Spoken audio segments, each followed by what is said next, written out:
We're very honored to have our next guest with us, too. Mark Meckler has been on with us before. We've talked about the Convention of States and what that means, but there's a special event coming up to tell you about.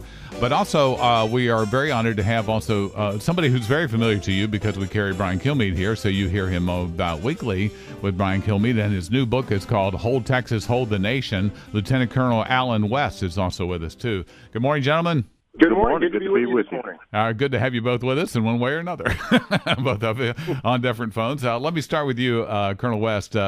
This means a lot, I know, to the folks who support a Convention of States to have you involved with this. Tell us, why is this important? What is the Convention of States? Why it's important?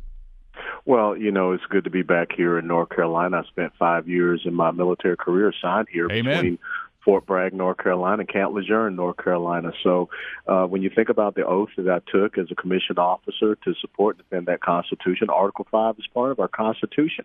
And having served up there in Congress as a member of the House of Representatives for a term from Florida, I understand that, our founding fathers meant for us to have more of the powers that were down to our states.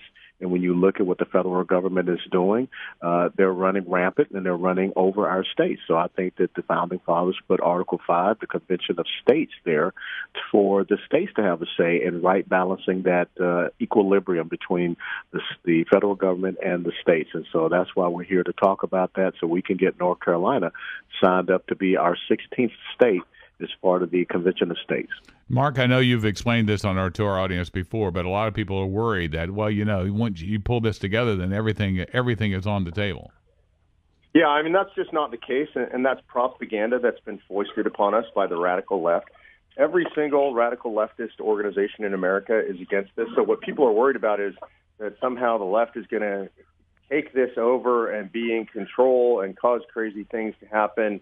The left doesn't believe that. They're scared of it. Hillary Clinton has spoken out against this. Every Soros organization has spoken out against this. The truth is the system was set up in a way by the founders that is literally foolproof. It takes 34 states to call the convention. That's two-thirds of states. All a convention can do, they actually have absolutely no power. They have to act according to their rules. There are only three things they can discuss: imposing fiscal restraints on the federal government, imposing term limits on the federal government, and imposing scope and jurisdiction limitations on the federal government. They can't discuss anything else. Even if they did, anything that comes out of convention is only a suggestion, must be ratified by 38 states. That's a super high bar. I think it's foolproof. I think the founders were geniuses. Yeah. Colonel West, I do believe, though, that folks like AOC, no matter what accent she's adopting today, and also and the Ninth Circuit, somewhere in there is going to be a fly in the ointment in a called convention, if it is successful, that will open up the doors to a populism that's rising from the left that wants to tax the rich and spread the wealth around. Well, the one thing that we're looking at is when you talk about fiscal restraints on the federal government, just realize that 49 out of 50 states in the United States of America have to balance their budget. That's one of the key things that they meet in state legislatures. The federal government does not have to, and that's why you continue to have this deficit spending and whatever. And so for us to have a convention of states that says, hey, federal government, just do like the rest of us do, need to balance your budget and stop pushing down these unfunded mandates and liabilities. And you do have judicial activists out there, but I don't think that any person sitting on the court bench can, bring up a ruling against the Constitution. They're supposed to interpret the law, and the law is there, written in Article 5, what we are seeking to do and seeking to accomplish. This cannot be about their ideological agenda and ideological domination, and that's why, as Mark has said, every single, rascal and financier on the far left, they hate this idea because this is how they lose power. Mark Meckler, Lieutenant Colonel Alan West, with us today talking about the Convention of States. Mark, what's coming up for North Carolina? Well, so North Carolina has a chance to be the 16th state to join the call today at the Capitol in the area between the two legislative buildings in the courtyard there. We're going to have a rally. That's at 10 a.m., so Colonel Alan West will be there. I'll be there. Senator Tom Coburn will be there, and a whole bunch of grassroots folks. We expect a couple hundred people to show up. We're going to chat a little bit. We're going to meet with the folks, give a few speeches. We'll have legislators there, and then we'll go into the buildings with all those folks.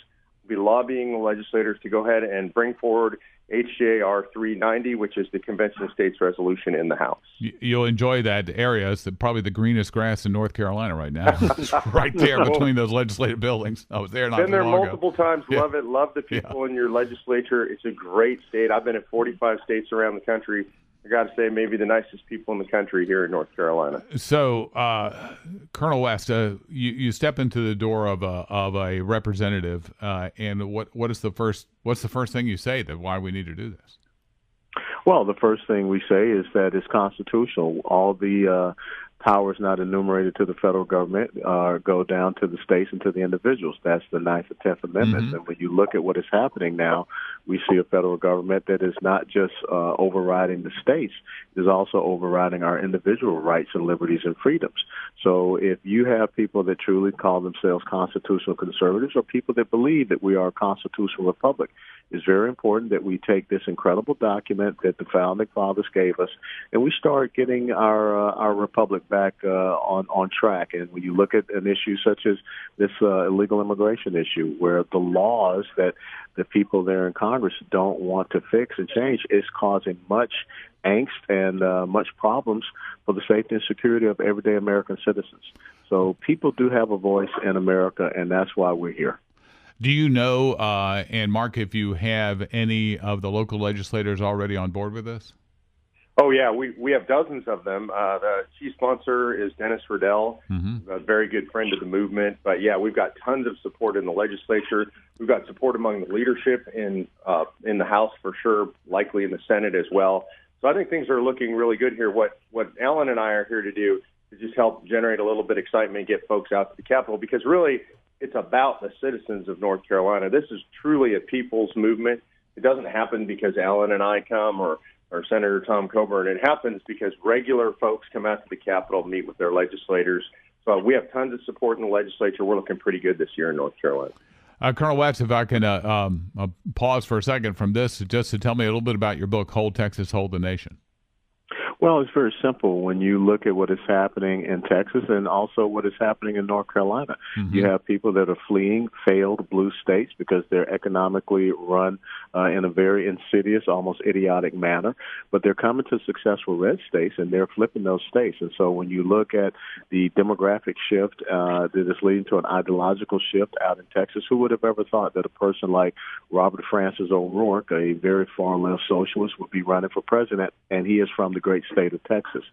So if we lose those 38 electoral votes that Texas has in a presidential election, it could be curtains for the United States of America. So we need to stand up for Texas because it's very important, just the same as we have seen here in North Carolina, what's coming down I-95. The 2020 Republican convention will be in Charlotte this year. This state has had its purple moments. We've, with a Republican legislature and a Democrat governor. So this state is vulnerable, I think, in terms of that. So this is important that you're here today. Absolutely, and I'm glad to be here. Like I said, North Carolina is near and dear to our heart, and talking to my daughters, this was their favorite duty assignment in my career in the military. So we love it here in the Tar Heel State, and I went to school just right over the way at the University of Tennessee and grew up down in Georgia. So I love the South. And I don't have a fake accent. Well, Colonel West, are you sure if we poll some of the watering holes around Fayetteville, they're not going to have any memories of you there? Or? No. Never smoked, never drank. I was just a good old paratrooper. Good for you. All right, Lieutenant Colonel Alan West, Mark Meckler with the Convention of States. What can our listeners do, Mark? Well, the main thing they do is go to conventionofstates.com, get signed up. If you're anywhere near the Capitol today, come on down, meet with us, get a picture with Colonel West.